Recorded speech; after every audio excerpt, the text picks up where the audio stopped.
I know most entrepreneurs and founders that are listening to the show are looking for massive growth. You want to increase your sales, but one angle is to consider maybe the different approaches between the real world and the online world of businesses.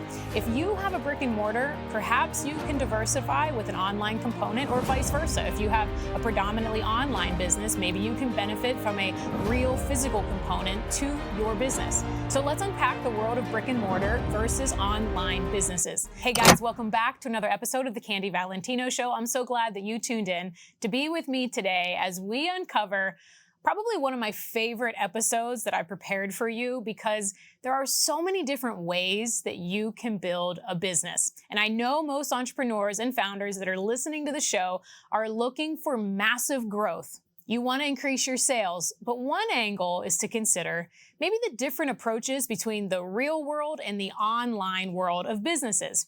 If you have a brick and mortar, perhaps you can diversify with an online component or vice versa. If you have a predominantly online business, maybe you can benefit from a real physical component to your business. So let's unpack the world of brick and mortar versus online businesses. Now, both options come with their own set of advantages and disadvantages. First, we're going to start at brick and mortar. There can be a lot of pros to this. I personally love this one because that's the world I came from, but let's see what the data says and not my opinion.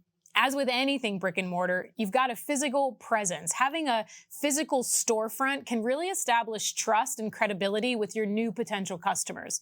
People often prefer to see, touch, and try products in person, especially for certain industries like clothing or food or electronics. The other benefit is it provides local foot traffic. A brick and mortar location in the right area can attract spontaneous customers who are passing by or traveling or visiting.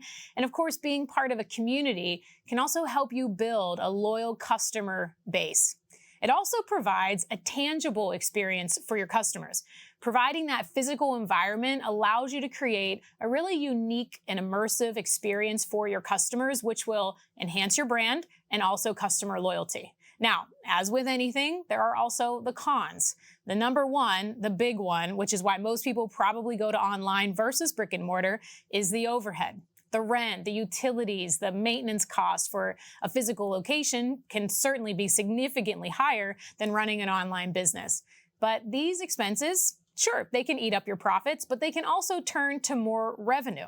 Another thing would be a more limited reach when you're brick and mortar as opposed to online. Your customer base is often limited to maybe the local population, which may restrict your growth, potentially compared to the online businesses that might have a more global audience reach.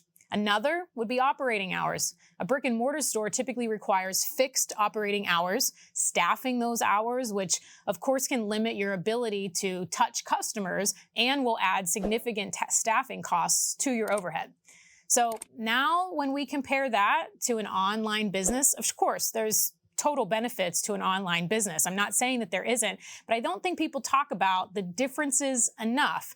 Obviously, there's lower overhead with an online business. They generally have a lower startup, lower operational costs, since you don't need to invest in that physical space or pay for utilities, which can potentially lead to higher profit margins.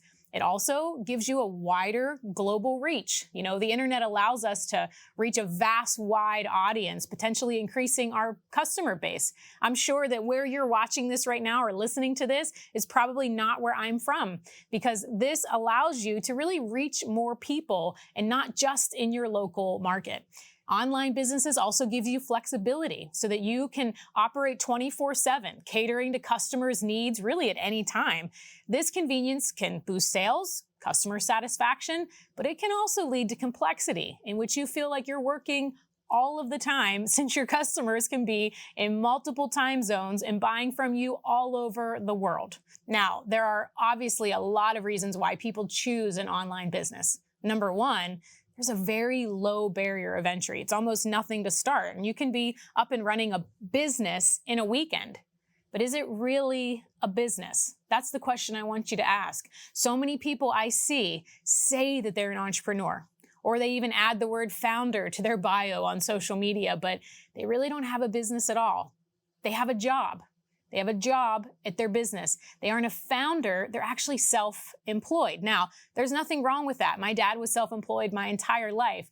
If you want to do what you already do in your life, but you want to do it for yourself and not for someone else, that's okay. Just know what you're building. Otherwise, you'll wake up one day wanting to exit a business that nobody wants to buy because no investor wants to acquire a job. Some of the downsides that most people don't share about an online business, mainly because most of the people that you see have an online business, they're actually trying to sell you on starting one or some small part of it at the very least. It's a few facts like this.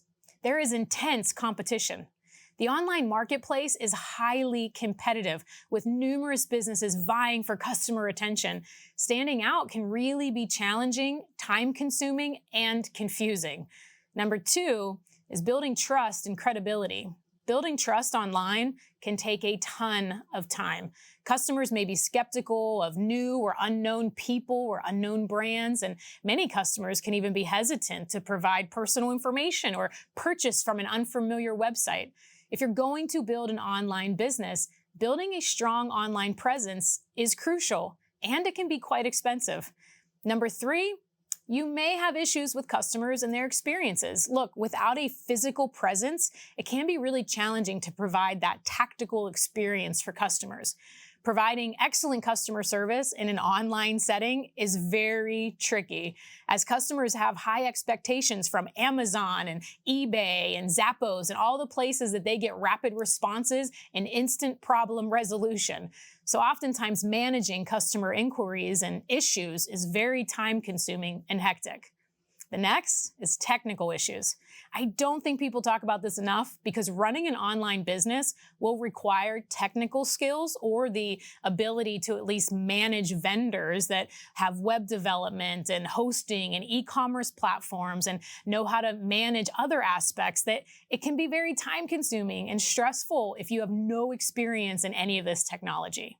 Number 5, digital marketing complexity. Look, effective marketing online is essential for all business success, but it is complex and it is constantly changing. Understanding and managing SEO, understanding and knowing social media advertising, learning email marketing, and other digital components requires this ongoing learning and adaptation for the industry and the business that you're in.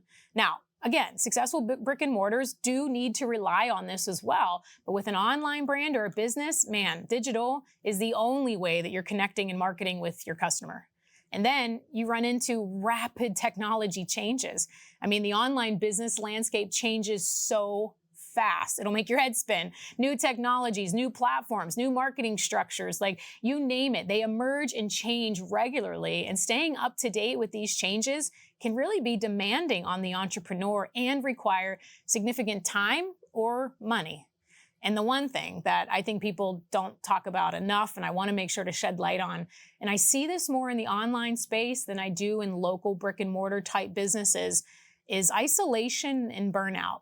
You know, running an online business often means that you're working remote, you're working independently, you maybe have a small team, or you just work solely with vendors. Maybe that some of them are even overseas and you've never met them. But this isolation can really lead to feelings of loneliness and burnout, and you can have some limited social interaction or even opportunities for collaboration. And of course, this is with all businesses, but this last one will hit online businesses much harder from what I've seen.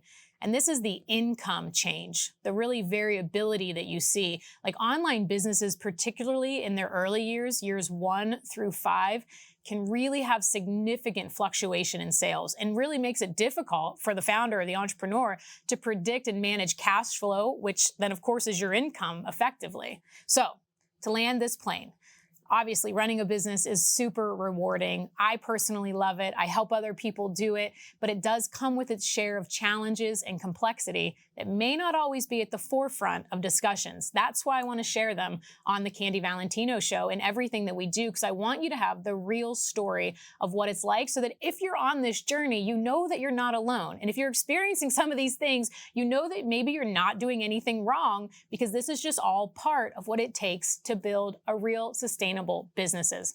Entrepreneurs should always thoroughly research and prepare for these downsides just to increase your chance of success. Both paths of brick and mortar and online have their pros and cons. It's essential for you to decide what you want to do and for you to understand each of them as you embark and continue on this entrepreneurial journey. All right, guys, that's all for today's episode. Thanks so much for tuning in with me today. If you enjoyed this, please leave a comment below, like this episode, subscribe to the show. Thanks again for joining me today. We'll see you next time.